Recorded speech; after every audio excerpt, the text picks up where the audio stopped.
Mes parents m'ont dit, ta sœur est enceinte ou elle a besoin de l'argent pour tes études. Tu peux travailler pendant tes études, ça forge le caractère. Alors j'ai retiré chaque dollar et j'ai quitté cette maison le soir même. Je m'appelle René Moreau. J'ai 23 ans. Et si vous avez déjà été la fille responsable dans une famille où le chaos était un trait de personnalité et la discipline un défaut, alors vous savez déjà comment cette histoire commence. Quelqu'un d'autre est récompensé pour avoir tout gâché. Ma sœur, Ashley, avait 26 ans lorsqu'elle a annoncé qu'elle était enceinte. Mais la vérité est qu'elle était traitée comme un miracle fragile depuis la maternelle. Elle savait pleurer sur commande avant de savoir épeler son propre nom. Je n'exagère pas. Ashley pouvait incliner son menton, laisser sa lèvre trembler, et faire accourir ma mère comme si la maison était en feu. C'était un art chez elle, une véritable arme. J'ai passé la majeure partie de mon enfance à apprendre que les faits importaient beaucoup moins que celui qui semblait le plus blessé. Ashley voulait des cours de danse à 8 ans. Maman l'a inscrite au studio le plus cher de la ville, lui a acheté 3 justaucorps scintillants et a assisté à chaque récital comme si elle regardait la royauté descendre du ciel. Moi, j'ai demandé des cours de guitare une fois. Maman a souri distraitement et m'a dit, peut-être l'année prochaine, ma chérie. L'année prochaine n'est jamais arrivée. Quand Ashley avait 16 ans, elle a embouti la voiture de maman contre une boîte aux lettres parce qu'elle envoyait des SMS à son petit ami, Kevin, en conduisant. Mon père est sorti, a regardé le pare-choc cabossé et a dit, ça arrive, ma belle. Pour ça qu'il y a l'assurance. Je suis rentré 10 minutes après l'heure de couvre-feu un soir parce que mon service à l'atelier mécanique avait débordé, et j'ai été privé de sortie pendant 2 semaines pour avoir été irresponsable. Voilà ma famille en un instantané. Ashley faisait des dégâts. J'en payais le prix émotionnel. Elle ratait les dîners de famille pour sortir avec ses amis. Et mes parents riaient de son côté sociable. J'ai manqué un seul dîner du dimanche parce que je devais remplacer un collègue. Et soudain, j'étais égoïste, déconnecté, et j'oubliais ce qui comptait le plus. Après un moment, j'ai arrêté de me plaindre. Me plaindre ne faisait que me rendre amer, et j'ai compris très tôt. Dans un système truqué, la vérité ne gagne jamais. Alors, j'ai gardé la tête baissée, j'ai travaillé plus dur, je suis devenue plus silencieuse, la fille qui n'avait besoin de rien parce que demander des choses était dangereux à la maison, sauf si on s'appelait Ashley. À 15 ans, j'avais un emploi à temps partiel. À 16 ans, j'avais des économies. À 17 ans, j'avais une moyenne de 17/20 et des callosités sur les mains à force de travailler 20 heures par semaine après l'école chez Mécanique Dubois. Monsieur Dubois était un vétéran du Vietnam bourru d'une 60aine d'années qui terrifiait la plupart des adolescents. Il dirigeait l'atelier comme une unité militaire. Si vous ratiez un changement de frein, vous le refaisiez. Si vous étiez en retard, il le remarquait. Si vous trouviez des excuses, il vous coupait la parole avant que vous ayez fini votre phrase. Je l'ai aimé immédiatement. Pas de manipulation, pas de favoritisme, pas de miroir aux alouettes émotionnelles, juste cause et effet. Tu es l'une des bonnes, m'a-t-il dit un après-midi alors que nous changions les pneus sous la chaleur de juillet. La plupart des jeunes de ton âge n'arrivent même pas à être ponctuels, sans parler de travailler réellement. Venu de lui, c'était presque un câlin.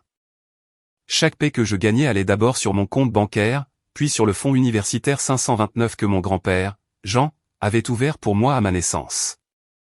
Grand-père Jean était le père de ma mère, un ingénieur à la retraite avec un esprit d'acier et aucune patience pour les sottises. Chaque anniversaire et Noël, au lieu de jouer ou de cadeaux inutiles, il déposait de l'argent sur ce fonds. Tes parents ont de bonnes intentions, m'a-t-il dit une fois à 14 ans, la voix sèche d'une retenue qui signifiait qu'il n'y croyait absolument pas, mais ils confondent t'aider et encourager. Tu auras besoin de ça quand le moment viendra. Il avait raison. À la fin du lycée, entre les contributions de papy et les miennes, le compte détenait un peu plus de 42 000 euros. Pas assez pour une école privée chic, mais largement suffisant pour traverser l'université d'État sans me noyer sous la dette. J'avais déjà été accepté avec une bourse académique partielle. Entre la bourse, le fonds et un travail à temps partiel, j'avais un plan. Ashley, non. Le plan d'Ashley semblait impliquer d'échouer à la fac communautaire après un semestre, de passer d'un emploi dans la vente au détail à un autre, et d'orbiter autour de Kevin. Qui travaillait dans un kiosque de téléphonie mobile au centre commercial et semblait constamment confus face à l'âge adulte. 3 semaines avant mon départ pour l'université, Ashley s'est présentée au dîner de famille avec Kevin et l'expression de quelqu'un sur le point d'annoncer soit un miracle, soit un crime. Maman avait fait du rôti de bœuf. Papa regardait le baseball à moitié. J'essayais de manger assez vite pour être à l'heure pour mon service. Ashley s'éclaircit la gorge. Alors, nous avons une nouvelle. La table devint silencieuse. Même papa coupa le son de la télévision. Ashley prit la main de Kevin et s'exclama « Nous sommes enceintes ». Le visage de maman tressaillit dans deux directions à la fois. L'horreur et la joie forcée luttant en temps réel. Papa fixait son assiette comme si la sauce contenait des conseils financiers. Kevin avait l'air terrifié, ce qui, il faut lui rendre justice, était la réaction la plus appropriée de la pièce. « C'est merveilleux, ma chérie, dit maman finalement, sa voix devenant stridente d'effort. Une telle bénédiction. Papa hocha lentement la tête. Oui, une bénédiction. Super. J'ai continué à manger, non pas parce que je m'en fichais, mais parce que je savais déjà comment ce film allait se terminer. Le reste du dîner se dissout en questions pratiques auxquelles ni Ashley ni Kevin ne pouvaient répondre. Où allait-il vivre? L'appartement d'Ashley n'était qu'un studio. Comment allait-il payer les couches, un berceau, les frais d'hôpital, l'assurance maladie, la garde d'enfants? Ashley continuait de sourire et de dire « On va trouver une solution », ce qui est la phrase préférée des gens qui n'ont jamais trouvé de solution à quoi que ce soit de leur vie. J'ai fini mon dîner, j'ai attrapé mes clés et je suis allé travailler. En changeant l'huile et en changeant les pneus ce soir-là, je n'arrêtais pas de penser la même chose encore et encore. Ashley se met dans le pétrin. Mes parents paniquaient, d'une manière ou d'une autre, on s'attend à ce que je sacrifie quelque chose pour que tout paraisse équitable. Je ne m'attendais juste pas à ce qu'ils viennent pour mon avenir si vite. 2 jours plus tard, mes parents ont convoqué une réunion de famille dans ma maison. Ces mots n'étaient jamais neutres. Une réunion de famille signifiait que quelqu'un avait besoin de quelque chose, et c'était toujours mon travail d'absorber l'impact. Je suis rentré de chez Dubois, sentant encore la graisse et la chaleur. Maman et papa étaient déjà assis dans le salon avec les visages que les gens utilisent lorsqu'ils sont sur le point de demander un rein. « René, assieds-toi » dit papa. Je suis resté debout un peu trop longtemps, puis je me suis laissé tomber dans le fauteuil en face d'eux. Maman croisa les mains. Ta sœur traverse une période très difficile en ce moment.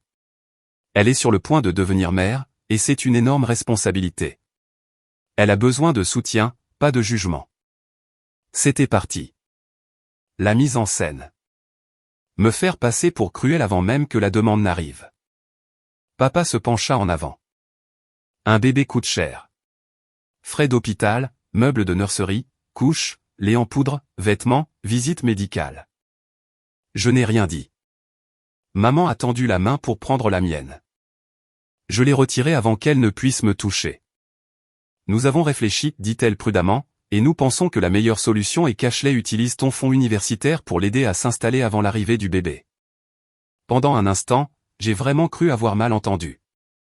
J'ai cligné des yeux une fois. Excusez-moi. Papa leva les 2 mains dans ce geste de calme fin que les gens utilisent lorsqu'ils savent qu'ils sont scandaleux. Maintenant, avant que tu ne t'énerves, écoute-nous. Ashley a besoin de cet argent maintenant. Tu es intelligente. Tu es capable. Tu peux payer tes études en travaillant dur comme beaucoup d'étudiants le font. Puis il sourit comme si c'était de la sagesse. Ça forge le caractère. Quelque chose de froid me traversa. Pas le choc, pas même la rage, pas encore. La reconnaissance. Ils le pensaient vraiment. Ils étaient assis là, regardant l'argent que grand-père Jean avait économisé pour moi, l'argent que j'avais gagné de mes propres mains, la seule sécurité que j'avais jamais construite, et décidaient que les mauvaises décisions d'Ashley le méritaient plus. C'est mon argent, dis-je, et ma voix semblait presque trop stable. Grand-père a créé ce fonds pour moi. J'y contribue depuis que j'ai 15 ans. C'est pour mes études. Les yeux de maman se remplirent immédiatement. Son mouvement signature. René, s'il te plaît, ne sois pas égoïste. Ta sœur a besoin d'aide. C'est ce que fait la famille. Je la fixais. Aide. Ce mot encore. Quand la famille m'avait-elle aidé? Quand j'ai demandé des cours de guitare? Où était la famille? Dis-je. quand j'avais besoin d'un coup de pouce pour le concours scientifique du district et que vous avez tout de manquer ça parce qu'Ashley avait un récital? Où était la famille? Quand j'ai été major de promotion chaque semestre et qu'aucun de vous n'a même retenu la date de la cérémonie? Où était tout ce soutien dont vous parlez?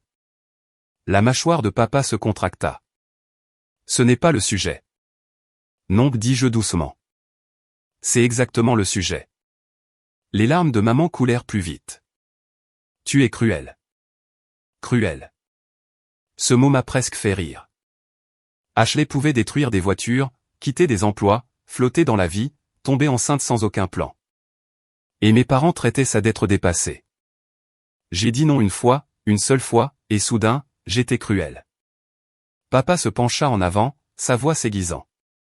Tu peux contracter des prêts étudiants comme tout le monde. Tu t'en sortiras. Je regardais de lui à maman et inversement. Ils étaient sérieux. Ils voulaient que je m'endette pendant une décennie pour qu'Ashley puisse acheter un berceau et des couvertures pastel pour le bébé qu'elle avait fait avec un homme qui pouvait à peine payer son propre loyer. Non, dis-je. Maman cligna des yeux. René. Non.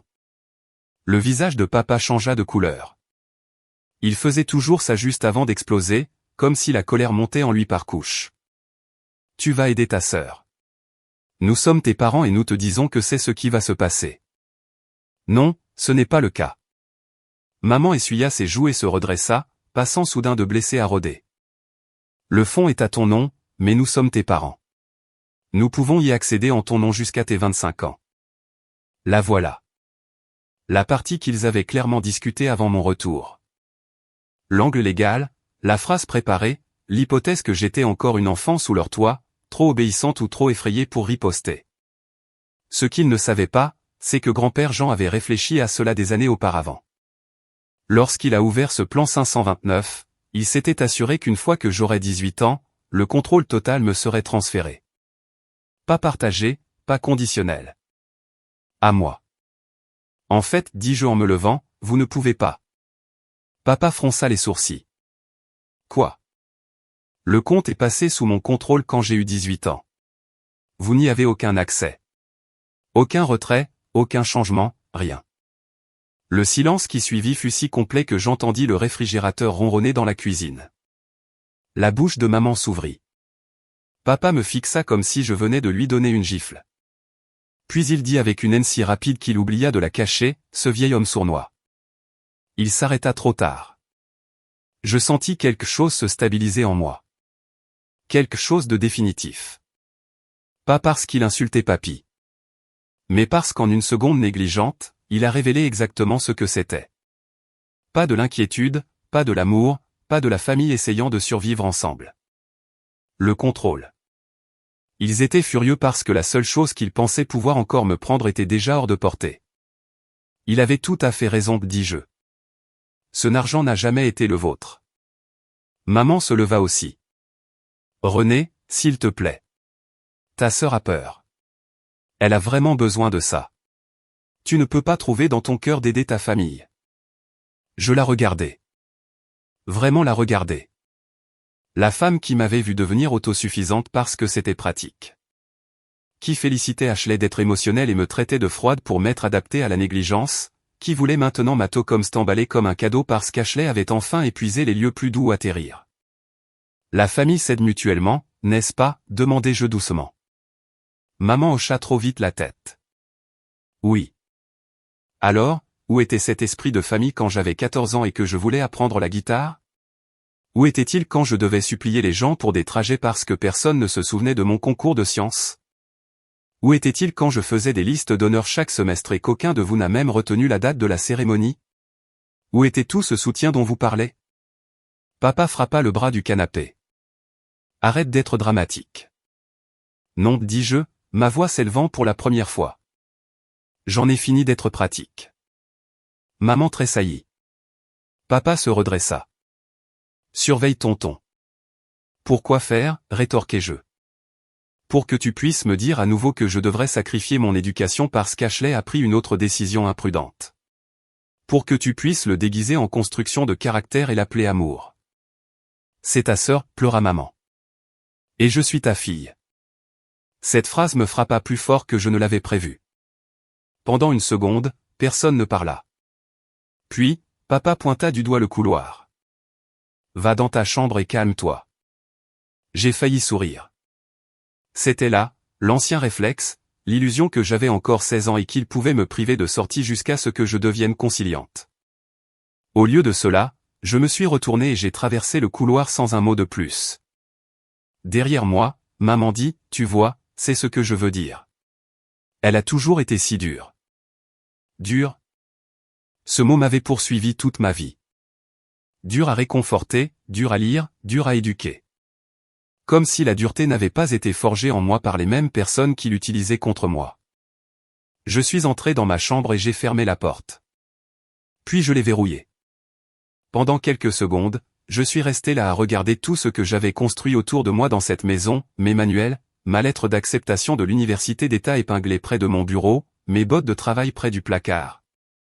Mon sac de sport à moitié fait car je comptais les semaines jusqu'au jour de l'emménagement. Il m'est apparu alors avec une clarté douloureuse.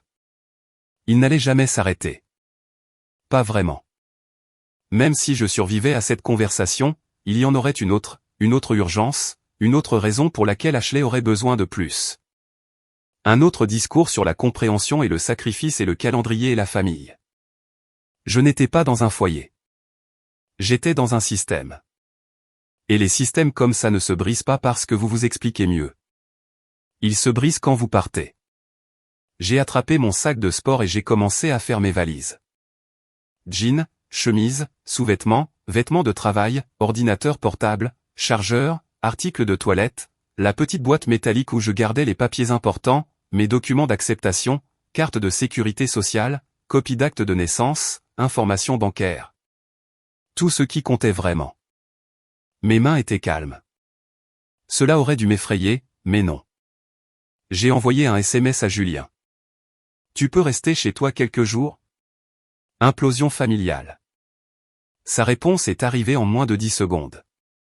Porte déverrouillée. Marc est au travail.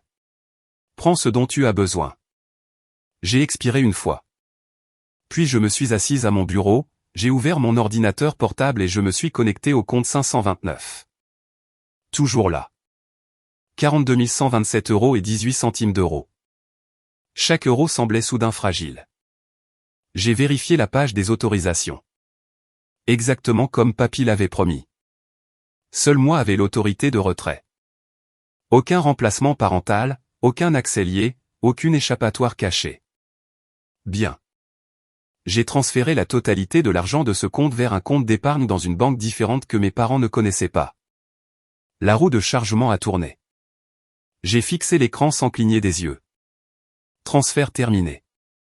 La pièce est devenue silencieuse autour de moi. Puis j'ai ouvert mon compte courant habituel et j'ai transféré le reste de mon argent aussi. Pas parce qu'il pouvait y toucher, mais parce que je ne voulais plus rien avoir de lié à cette maison. Des pas sont venus dans le couloir. Un coup a frappé à ma porte. René, la voix de maman, serrée, mouillée. Ouvre la porte. Je l'ai ignoré. Un autre coup. Plus fort cette fois. Papa, ouvre cette porte maintenant. J'ai glissé mon ordinateur portable dans mon sac, je l'ai fermé, puis j'ai sorti un bloc-notes jaune du tiroir de mon bureau. J'ai arraché une page et j'ai écrit lentement, soigneusement parce que je voulais que chaque mot soit lisible. Puisqu'Ashley a tellement besoin d'argent, et puisque je peux payer mes études en travaillant dur parce que cela forge le caractère, j'ai simplifié les choses pour tout le monde. Le fonds universitaire est parti. J'ai retiré chaque centime et je l'ai déplacé là où vous ne pouvez pas toucher. Je paierai ma propre éducation avec mon propre argent, exactement comme vous le vouliez. Considérez ceci comme ma démission du rôle de plan de secours familial. Bonne chance avec le bébé, René. Les coups ont cessé. Pendant une seconde, je me suis demandé s'il pouvait entendre le grattement de mon stylo sur le papier et le savait déjà. J'ai plié la note une fois, j'ai mis mon nom sur le devant, puis j'ai soulevé mon sac de sport sur mon épaule. Ma chambre semblait étrangement petite, comme si je l'avais déjà dépassée. J'ai déverrouillé la porte. Maman se tenait là, le mascara coulé et les deux mains serrées sur sa poitrine. Papa se tenait derrière elle, rigide de colère. « Que fais-tu » demanda-t-elle. Tu pars? Papa s'avança. Tu ne vas nulle part. Je passai devant lui. Il attrapa mon bras. Pas violemment, pas assez pour laisser des bleus, mais assez. Assez pour que tout mon corps devienne froid. Je regardai sa main, puis je levai les yeux vers son visage. Lâche-moi. Pendant un instant, il ne le fit pas. Puis peut-être que quelque chose dans mon expression l'atteignit. Parce qu'il le fit. Maman me suivit dans la cuisine. René, ne fais pas ça. Ne sois pas dramatique. On peut encore parler. J'ai posé la note sur le comptoir. Papa la ramassa en premier. Il la lut une fois, puis une seconde fois, son visage se vidant et rougissant en même temps. Tu as retiré. Il s'arrêta. Maman la lui arracha des mains, lut, et émit un son étranglé dans le fond de sa gorge. Tu as tout retiré, murmura-t-elle. Tout? Vous n'aviez pas le droit, commença papa. Je me retournai si vite qu'il s'arrêta réellement de parler. Pas le droit, dis-je. C'est mon fonds, mon avenir, mon argent. La seule raison pour laquelle vous êtes en colère, c'est parce que je suis arrivé avant vous. Maman parut brisée maintenant, mais je ne pouvais pas savoir si c'était du chagrin ou de la frustration que le plan ait échoué. Où vas-tu? Loin. Tu ne peux pas simplement partir pour un désaccord, dit-elle. Un désaccord. J'admirais presque l'audace de cela. J'ai pris mes clés dans le bol près de la porte. Regarde-moi faire. La voix de papa claqua comme un fouet derrière moi. Si tu quittes cette maison, ne t'attends pas à ce que nous te courions après. J'ouvris la porte. L'air du soir frappa mon visage, chaud, vif et réel.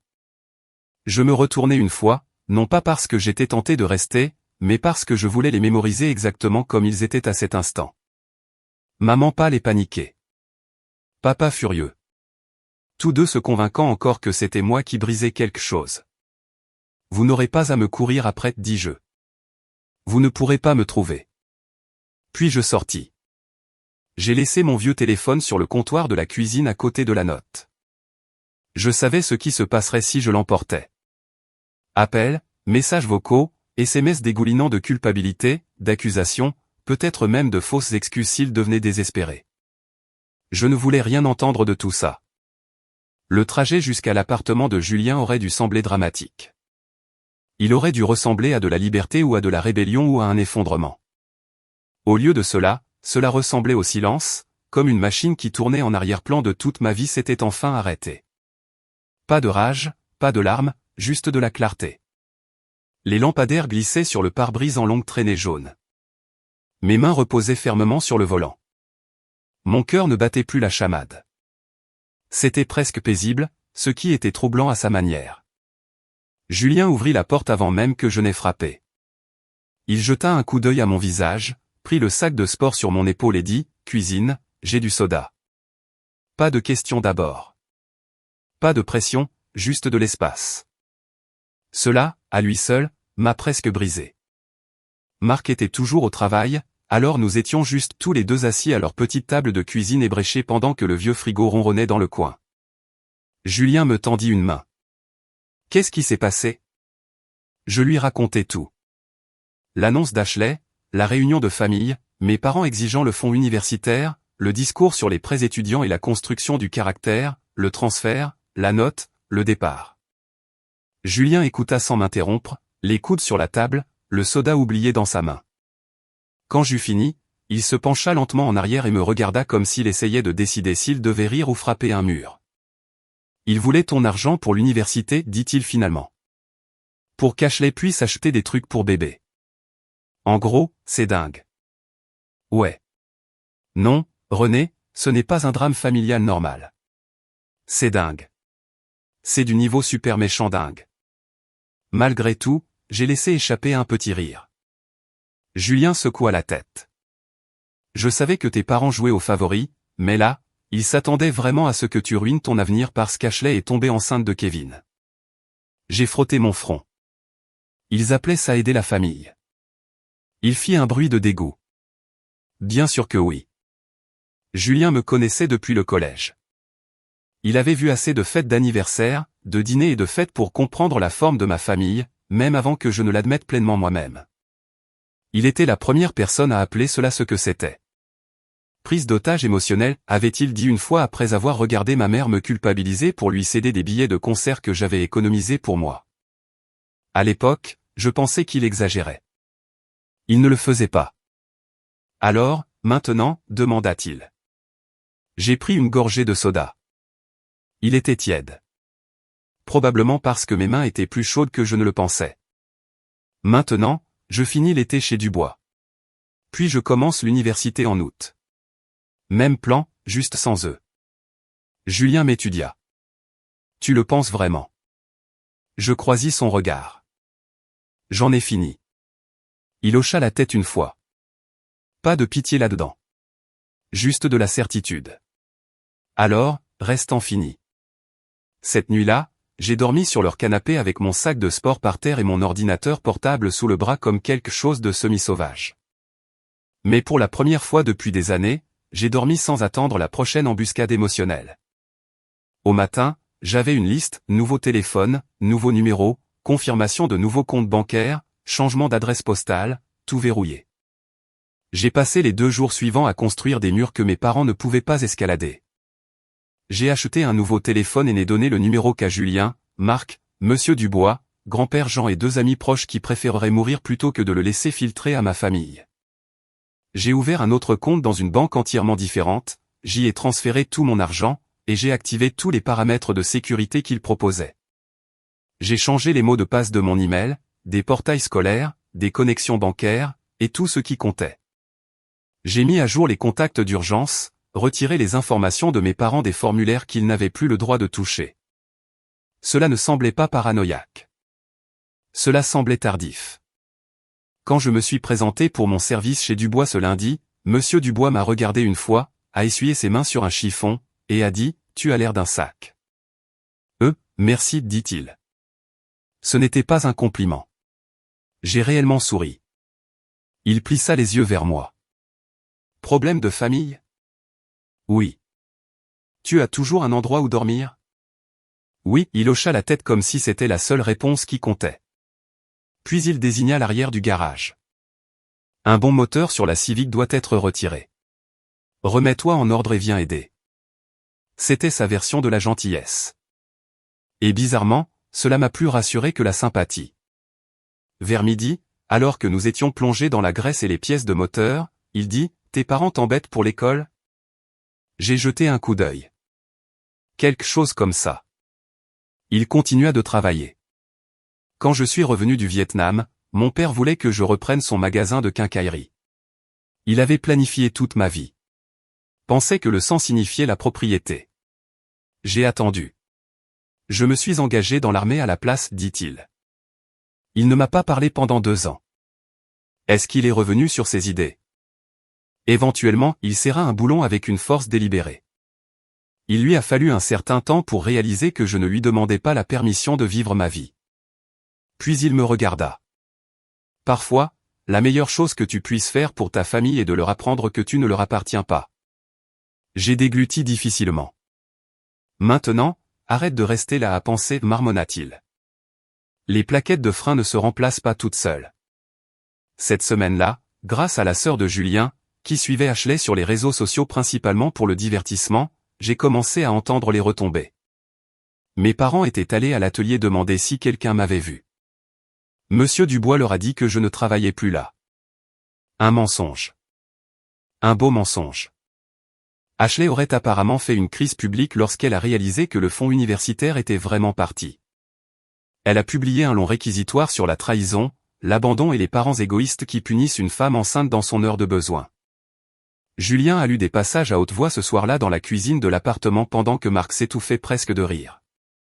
Elle dit, je cite, « Certaines personnes se soucient plus de l'argent que de bébés innocents. » J'ai ricané. Incroyable. Marc ouvrit le frigo. A-t-elle mentionné la partie où l'argent appartenait? Pas si ça ne l'aidait pas. Julien continua de faire défiler. Les commentaires sont mitigés.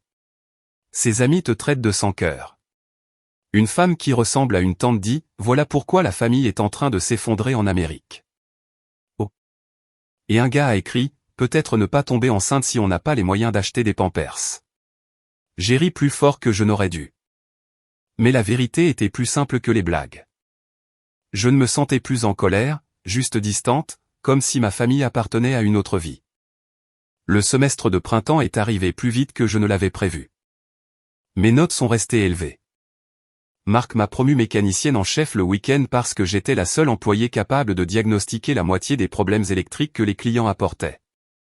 Et quelque part entre les projets de groupe et les reconstructions de moteurs, j'ai rencontré Adrien Lambert. Adrien était assis à côté de moi dans le cours de matériaux. Grand, cheveux foncés, voix calme, le genre de gars qui lisait réellement les manuels avant le cours. Notre première vraie conversation a eu lieu lorsque le professeur a assigné un projet de conception de groupe.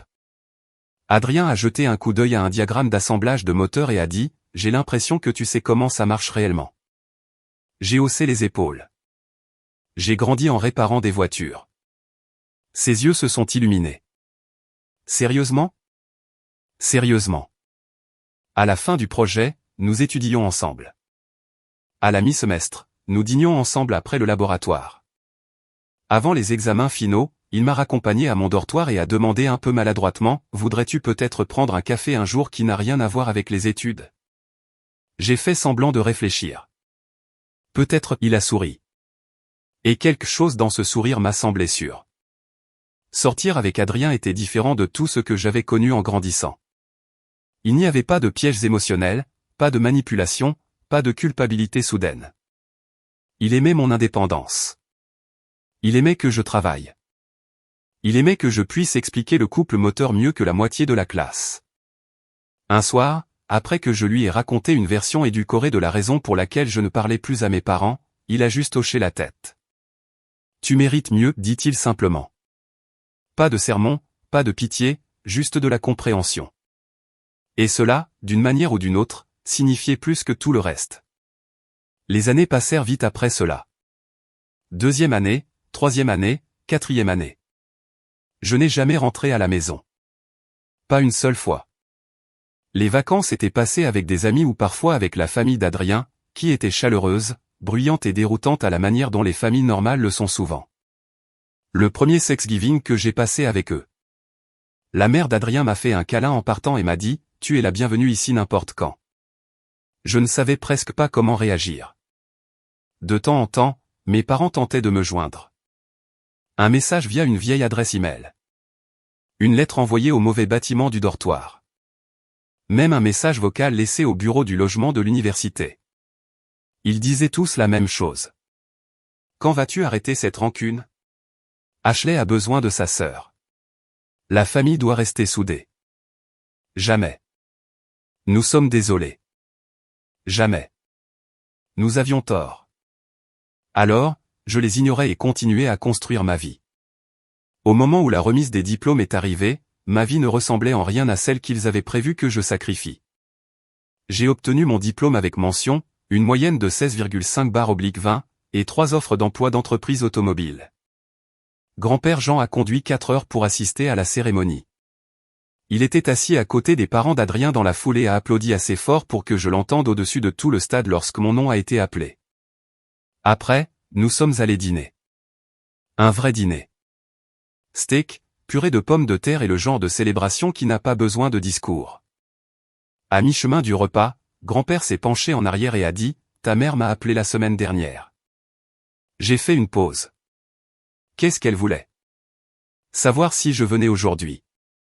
Et je lui ai dit que je ne le manquerais pour rien au monde. Il coupa dans son steak. Elle a demandé si elle pouvait venir avec moi. J'ai levé les yeux. Que as-tu répondu ? J'ai demandé si elle connaissait même la date de la remise des diplômes.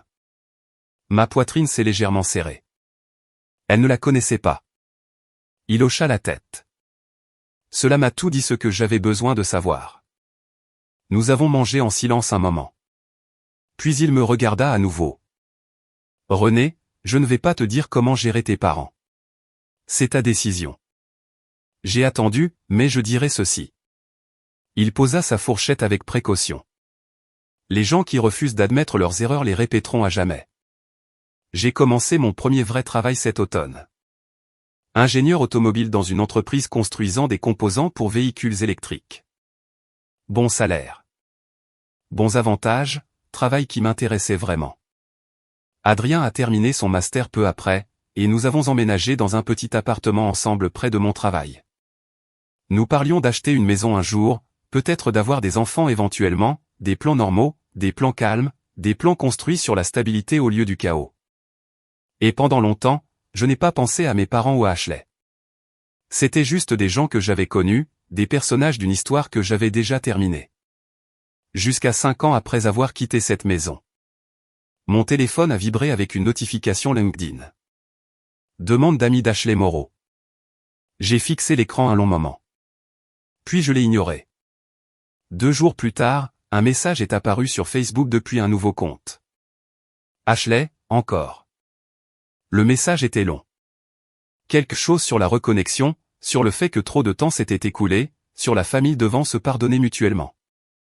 Je l'ai supprimé sans finir le deuxième paragraphe.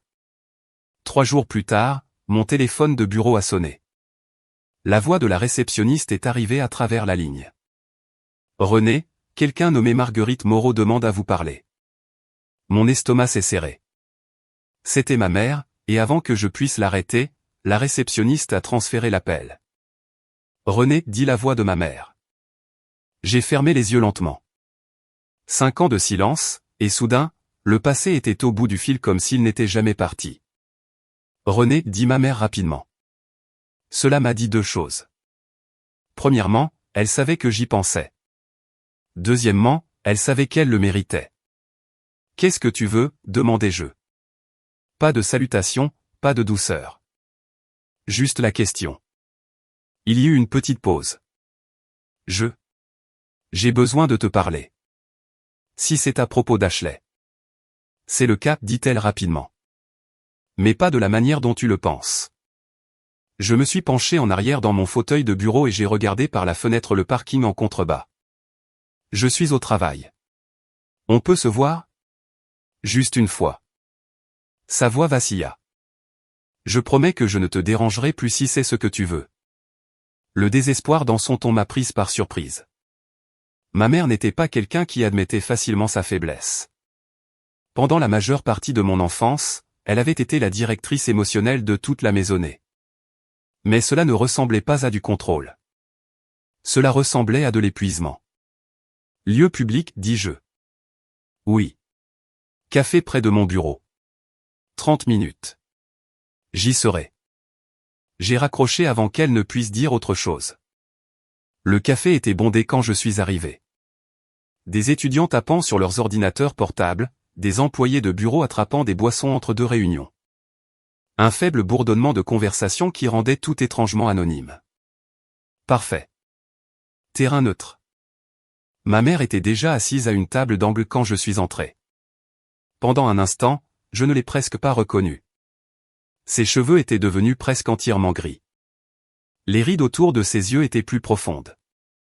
Ses épaules, dont je me souvenais toujours droites avec une confiance tranquille, étaient maintenant affaissées comme quelqu'un qui porte quelque chose de trop lourd depuis trop longtemps. Elle se leva quand elle me vit. René. Je m'assis en face d'elle. Tu as 30 minutes. Elle hocha rapidement la tête. Merci. Le barista apporta nos cafés. Aucun de nous n'y toucha.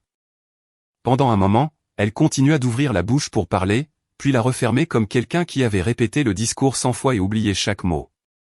Finalement, je dis la chose qui était assise au milieu de la table depuis mon arrivée. Je ne vous donne pas d'argent. Elle eut un tressaillement. C'est juste, dit-elle calmement. Tu as tout à fait raison de le supposer. Cette réponse m'a surprise. En grandissant, ma mère admettait rarement ses torts. Même les plus petites erreurs se transformaient habituellement en explication, justification, ou responsabilité de quelqu'un d'autre. Mais cette fois, elle n'a pas discuté. Elle a juste hoché la tête. Ton père et moi avons des problèmes, dit-elle doucement. Des problèmes financiers. J'ai attendu. Nous pourrions perdre la maison. J'ai pris une lente gorgée de café. D'accord. Ses mains se refermèrent autour de sa tasse. Tu ne demandes pas ce qui s'est passé. Je peux deviner. Ses yeux se remplirent légèrement. Ashley? Bien sûr. Ça avait toujours été Ashley. Qu'est-ce qui se passe avec elle? Demandai-je. Ma mère prit une profonde inspiration. Elle vit avec nous depuis la naissance du bébé. J'ai cligné des yeux. Elle et Kevin se sont séparés environ 8 mois après l'arrivée du bébé, dit maman. Il est parti. Elle est revenue à la maison temporairement. Temporairement? J'ai failli rire. Et elle n'est jamais partie, dis-je. Ma mère hocha la tête. Au début, c'était juste pour aider avec le bébé. Couche, lait en poudre, garderie, des choses normales. Des choses normales coûtent de l'argent. Oui. Elle baissa les yeux vers son café. Nous n'avions pas réalisé à quel point. Quelque chose dans sa voix me disait que le chiffre serait gros. Combien? Demandai-je. Elle hésita. Sur 5 ans. Oui. Elle déglutit. Environ 180 000 euros. Pendant un instant, j'ai cru avoir mal entendu. Puis j'ai ri. Je n'ai pas pu m'en empêcher. Vous avez donné 180 000 euros à Ashley? Nous ne lui avons pas donné, dit-elle rapidement. Elle les a pris. Cela m'a fait arrêter de rire. Quoi? Ma mère se frotta les tempes. Au début, nous aidions volontairement, mais elle avait accès à nos comptes bancaires pour les dépenses du bébé. Nous lui faisions confiance. Mauvaise décision. Ashley a commencé à faire des retraits en espèces, continua-t-elle. Utiliser des cartes de crédit dont nous n'étions pas au courant. Payer les soldes minimums, ouvrir des lignes de crédit. Je me suis penché en avant. Et vous n'avez rien remarqué? Nous avons remarqué de petites choses, dit-elle calmement. Mais elle avait toujours une explication. Une facture médicale, des fournitures scolaires, des dépôts de garderie. Le classique Ashley. De petits mensonges qui s'accumulaient. Comment avez-vous finalement découvert? La bouche de ma mère se contracta. L'entreprise de ton père réduit ses effectifs. C'était nouveau. Ils l'ont forcé à une retraite anticipée, continua-t-elle. Nous nous sommes assis pour examiner nos comptes de retraite, et l'argent avait disparu. Disparu? Pratiquement tout. Je la fixais. 200 000 euros. 180, c'est pareil. Les yeux de ma mère se remplirent de larmes. Quand nous avons confronté Ashley, elle a dit qu'elle avait besoin de l'argent pour élever sa fille, que nous aurions dû mieux la soutenir de toute façon. L'audace. Même après tout ça, Ashley croyait toujours qu'elle méritait plus. Alors, si je comprends bien, dis-je lentement, vous avez passé 5 ans à l'encourager, et maintenant elle a vidé vos comptes. Ma mère hocha faiblement la tête. Nous l'avons encouragée toute notre vie, murmura-t-elle. Et maintenant nous en payons le prix. L'ironie était presque parfaite. La fille pour qui ils avaient tout sacrifié était devenue celle qui les avait détruits. Qu'est-ce que tu veux de moi? Demandai-je. Ma mère secoua la tête. Je ne demande pas d'argent. C'était inattendu. Alors pourquoi es-tu ici? Elle croisa mon regard. Parce qu'il y a 5 ans, nous avons essayé de prendre ton fonds universitaire. Je ne répondis pas. Et quand tu as refusé, continua-t-elle, nous nous sommes dit que tu étais égoïste. Elle regarda la table. Mais tu n'étais pas égoïste. Elle fit un geste faible de la main autour d'elle. Tu te protégeais de devenir comme ça. Je ne te demande pas de régler nos problèmes, dit-elle calmement. Je voulais juste que tu entendes la vérité. Et la vérité est que, elle prit une respiration tremblante, nous avons encouragé Ashley pendant 30 ans. Et maintenant nous sommes fauchés. Le café bourdonnait autour de nous. Les étudiants riaient, les machines à expresso sifflaient.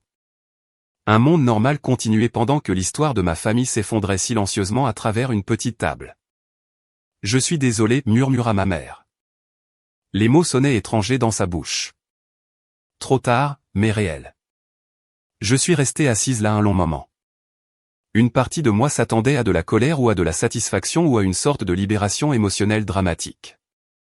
Au lieu de cela, je me sentais juste fatigué. D'accord, dis-je. Ma mère cligna des yeux. D'accord, oui, c'est ça. Oui. Son épaule s'affaissa légèrement. Je ne m'attends pas au pardon, dit-elle. Je ne l'offre pas. Elle hocha lentement la tête. C'est juste. Elle se leva et posa 10 € sur la table pour les cafés. Prends soin de toi, René. Puis elle sortit. Aucune demande, aucun chantage, aucune fin dramatique, juste un départ silencieux. Je suis resté assise là encore 20 minutes après son départ, à traiter l'information. Il y a 5 ans, ils essayaient de voler mon avenir. Maintenant, Ashley avait volé le leur. Le système s'était finalement effondré, et j'avais réussi à m'échapper juste à temps. Ce soir-là, j'ai tout raconté à Adrien autour d'un dîner. Alors, qu'est-ce qui se passe maintenant, demanda-t-il. Rien. Rien. Ce n'est pas mon problème. Une semaine plus tard, le téléphone de mon bureau a sonné à nouveau. La voix de la réceptionniste est arrivée. René, il y a un autre appel pour vous. Je savais déjà qui c'était. Mettez-le en ligne. René, dit la voix de mon père. Sa voix était plus dure que celle de ma mère. Qu'est-ce que tu veux? Ta mère t'a parlé de notre situation. Oui, nous avons besoin d'aide. La voilà. Je pensais qu'elle avait dit que vous ne demandiez pas d'argent. Elle ne le fait pas, dit-il rapidement. Mais moi, oui.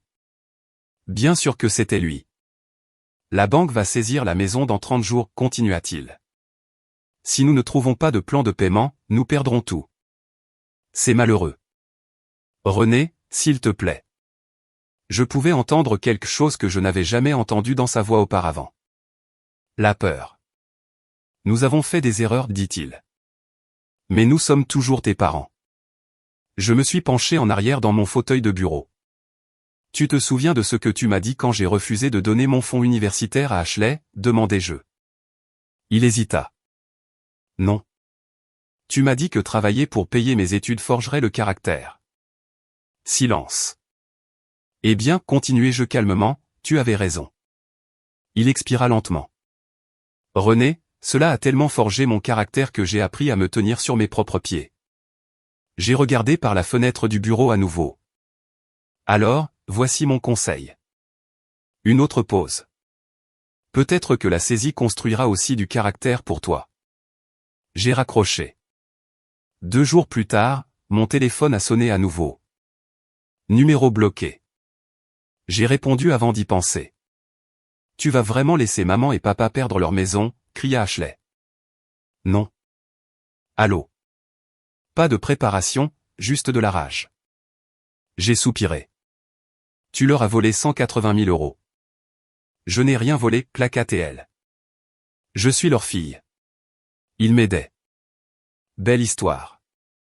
Tu es l'égoïste, continua TL.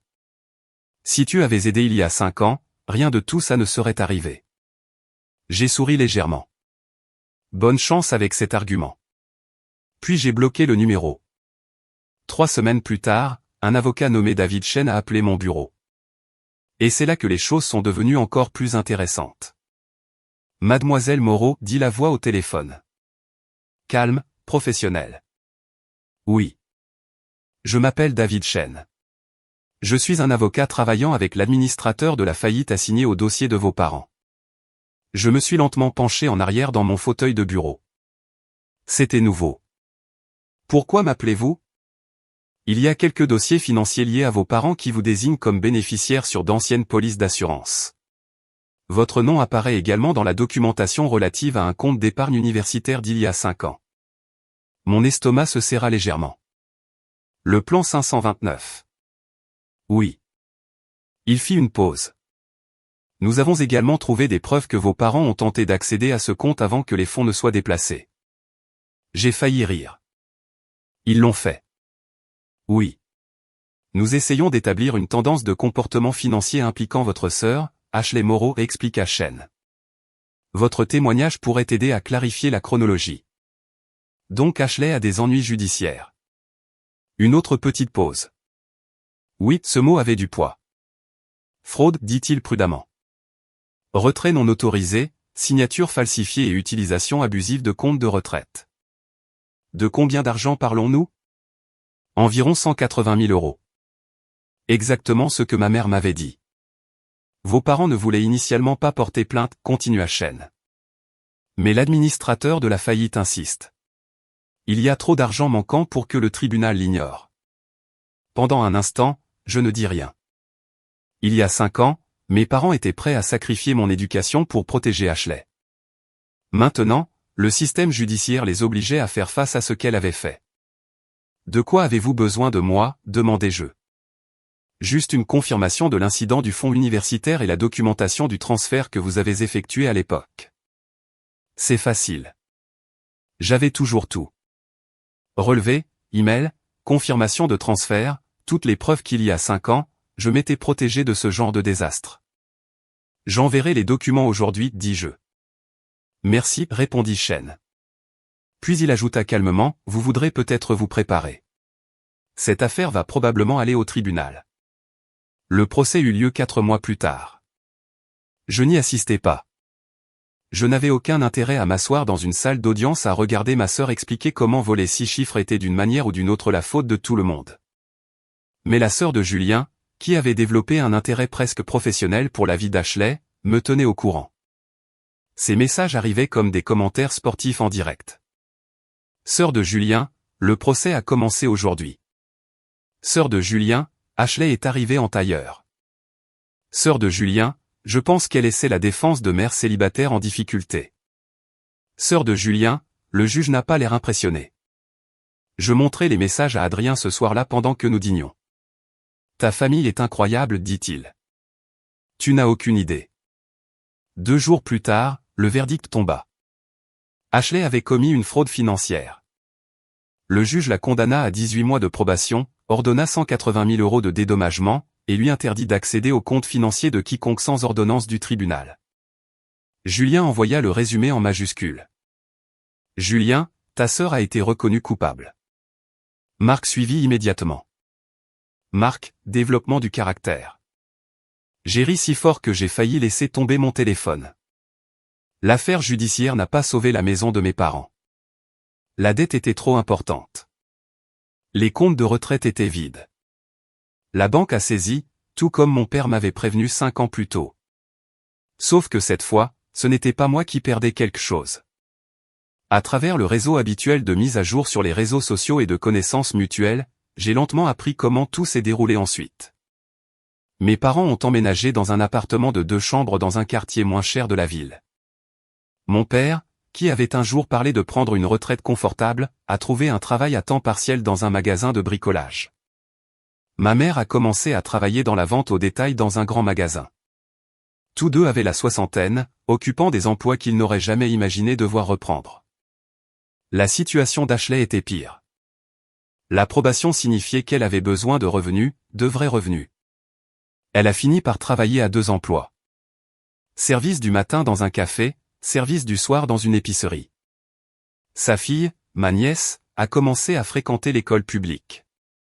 Pour la première fois dans la vie d'Ashley, chaque euro qu'elle dépensait provenait de son travail. J'ai regardé tout ça de loin, non pas par cruauté, mais par nécessité. Certaines histoires n'ont de sens que lorsqu'on s'en éloigne suffisamment. Si j'étais resté proche, la culpabilité m'aurait peut-être ramené à leur chaos. La distance m'a donné de la clarté, et la clarté a rendu quelque chose de très évident. C'était la première fois de leur vie qu'ils faisaient face à des conséquences.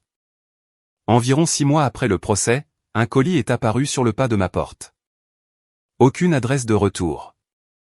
À l'intérieur se trouvait une brochure pour un cours d'indépendance financière proposé par un collège communautaire. Le titre disait « Construire le caractère par la responsabilité financière ». J'ai fixé la brochure un instant, puis j'ai ri. Il y avait une note glissée à l'intérieur. Nous suivons ce cours maintenant. Apprenons ce que nous aurions dû apprendre il y a des décennies. Tu avais raison sur tout. Nous sommes désolés, maman. J'ai montré la note à Adrien ce soir-là. Mes parents suivent des cours de finances personnelles, dis-je. Il lut la note calmement. C'est vraiment triste, en fait. Ouais, mais c'est aussi nécessaire. J'ai jeté la brochure, mais j'ai gardé la note pour des raisons que je ne comprenais pas entièrement. La vie a continué. Adrien et moi nous sommes mariés l'année suivante. Rien de dramatique, juste une petite cérémonie à la mairie avec quelques amis. Pas de famille, pas d'invitation compliquée, pas de mines antipersonnelles émotionnelles, juste la paix. 1 an plus tard, nous avons acheté une maison, 3 chambres, un garage que j'ai immédiatement converti en atelier. Pour la première fois de ma vie, chaque centimètre carré de mon espace de vie appartenait à un avenir que j'avais construit moi-même. Le travail allait bien aussi. J'ai été promu ingénieur principal sur un nouveau projet de composants pour véhicules électriques. L'augmentation de salaire était suffisante pour qu'Adrien et moi commencions à parler de plans à long terme, d'enfants éventuellement, d'économie, peut-être d'agrandir la maison, des choses normales. Grand-père Jean nous rendait visite tous les quelques mois. Même à 87 ans, il traversait toujours l'État en voiture pour nous voir. Il aimait mon atelier. Chaque visite se transformait en 1 heure à inspecter le moteur ou le projet mécanique sur lequel je travaillais. Bon alignement ici, disait-il. Ou, tu réfléchis trop à ce support. Un après-midi, il s'assied à mon établi et dit doucement, tu as construit une belle vie. J'ai essuyé la graisse de mes mains. Tu as aidé. Non, dit-il. Je t'ai donné les outils. Tu les as utilisés. Il fit une pause. C'est ça, la différence. 2 ans plus tard, grand-père Jean est décédé paisiblement dans son sommeil. Il avait 89 ans. L'enterrement était petit, simple, exactement comme il l'aurait voulu. Son testament m'a laissé sa maison et 50 000 € d'économie. La lettre attachée à l'héritage disait, à René, qui s'est fait une vie sans avoir besoin de la permission ou de l'argent de qui que ce soit. Fier de toi, grand-père Jean. J'ai pleuré plus fort en lisant cette lettre que je n'avais pleuré aux funérailles. L'enterrement était aussi la première fois que je voyais mes parents en près de 6 ans. Ils se tenaient de l'autre côté du cimetière, plus âgés, plus petits. Mon père portait un costume qui semblait venir d'une friperie. Les cheveux de ma mère étaient devenus complètement gris. Aucun d'eux ne s'est approché de moi pendant le service.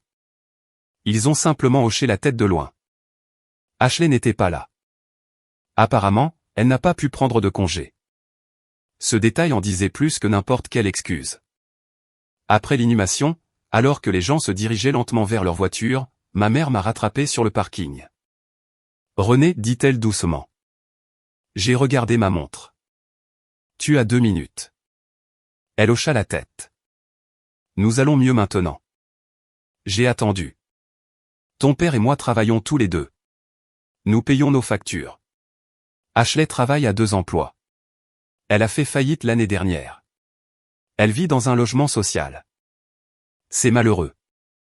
Elle a accepté la froideur sans protester. Nous ne te demandons rien, dit-elle.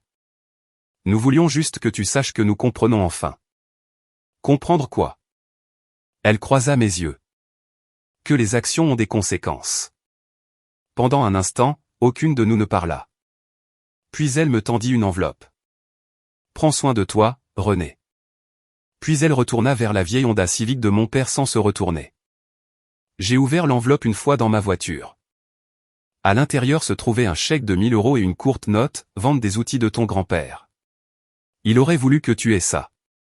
Maman et papa. J'ai fixé le chèque pendant un long moment. Puis je suis rentré chez moi et j'ai déposé l'argent sur un nouveau fonds universitaire que j'avais ouvert récemment. Pas pour moi, pour un enfant que j'aurais peut-être un jour. Parce que si j'avais des enfants, leur avenir ne serait jamais traité comme un sacrifice en attente. 3 ans après l'enterrement de grand-père Jean, Adrien et moi avons eu notre premier enfant, un garçon. Nous l'avons nommé Jacques en l'honneur de grand-père Jean. Pas à cause de l'argent qu'il m'a laissé, mais parce qu'il était la seule personne de ma famille à avoir cru en moi sans condition. Jacques avait les cheveux foncés d'Adrien et mon menton têtu.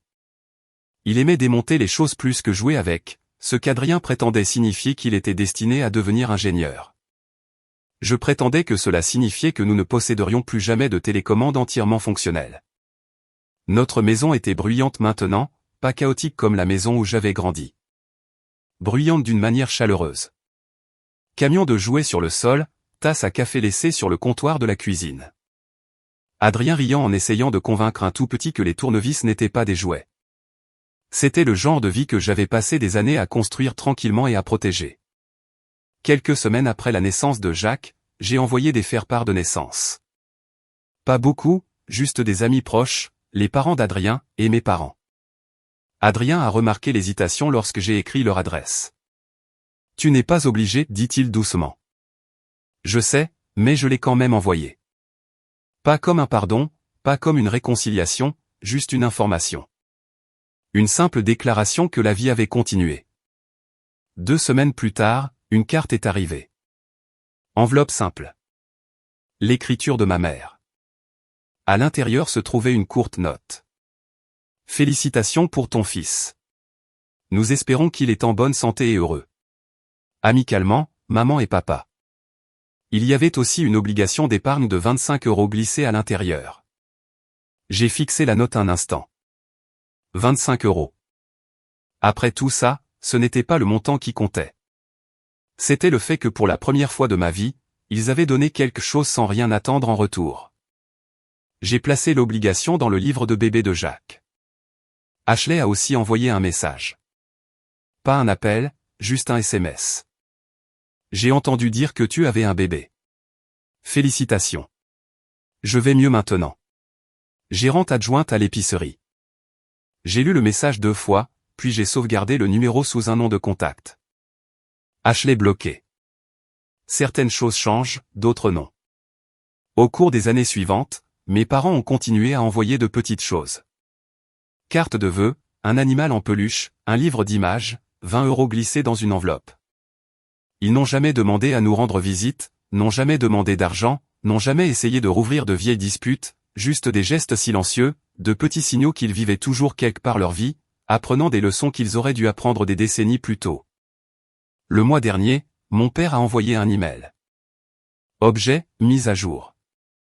C'était plus long que tout ce qu'ils avaient écrit auparavant. Ta mère et moi sommes à la retraite maintenant. Petite pension et sécurité sociale. Un appartement d'une chambre maintenant. Nous allons bien. Ashley va mieux. Elle a été promue gérante du magasin. Sa fille est maintenant au collège et a de bonnes notes. Nous avons appris à vivre modestement et nous avons appris à ne pas encourager les mauvais choix. Il nous a fallu 60 ans pour apprendre ce que tu comprenais à 18 ans, mais nous essayons. Papa, j'ai montré l'email à Adrien pendant que nous faisions la vaisselle après le dîner. Il lut attentivement. Tu penses répondre? J'ai haussé les épaules. Peut-être, ou peut-être pas. Certaines portes n'ont pas besoin d'être claquées, mais elles n'ont pas non plus besoin d'être rouvertes. Jacques a 3 ans maintenant. Il adore m'aider dans l'atelier. Aider, dans son cas, signifie surtout me tendre les mauvais outils et poser 10 000 questions. Adrien dit que la curiosité est un bon signe. Je dis que la curiosité coûte cher quand elle implique des outils électriques. Nous attendons notre 2e enfant cet automne. La vie est agitée, heureuse, pleine. Hier, un petit paquet est arrivé par la poste. Aucune adresse de retour. À l'intérieur se trouvait une petite voiture en bois, sculptée à la main, poncée soigneusement jusqu'à être lisse. Les roues tournaient réellement. Il y avait une courte note dans l'écriture soignée de mon père. Fabriquer cela dans un cours de menuiserie au centre communautaire. J'ai pensé que Jacques pourrait l'aimer. Aucune pression pour répondre. Je voulais juste qu'il ait quelque chose que son grand-père a fabriqué. Papa. J'ai retourné la petite voiture dans mes mains. Elle était bien faite. Bois massif, bord soigné, le genre d'artisanat qui vient de quelqu'un qui essaie très fort de faire quelque chose de bien. Pour la première fois de ma vie, je me suis demandé si mon père avait passé des heures à poncer ce jouet, en recommençant quand il faisait des erreurs. Apprenant comme j'avais appris chez Dubois. La façon dont la vie l'avait finalement forcé à apprendre, aussi. Ce soir-là, j'ai placé la petite voiture sur une étagère dans la chambre de Jacques. Pas caché, pas jeté, juste là. Un petit rappel que les conséquences avaient finalement atteint tout le monde dans ma famille. Certains d'entre nous ont appris tôt, d'autres ont appris douloureusement tard. Mais en fin de compte, nous avons tous appris. Et l'étrange est que la leçon que mes parents ont essayé de m'imposer il y a 5 ans s'est avérée vraie. Travailler pour surmonter l'adversité forge le caractère, juste pas de la manière qu'ils avaient prévu.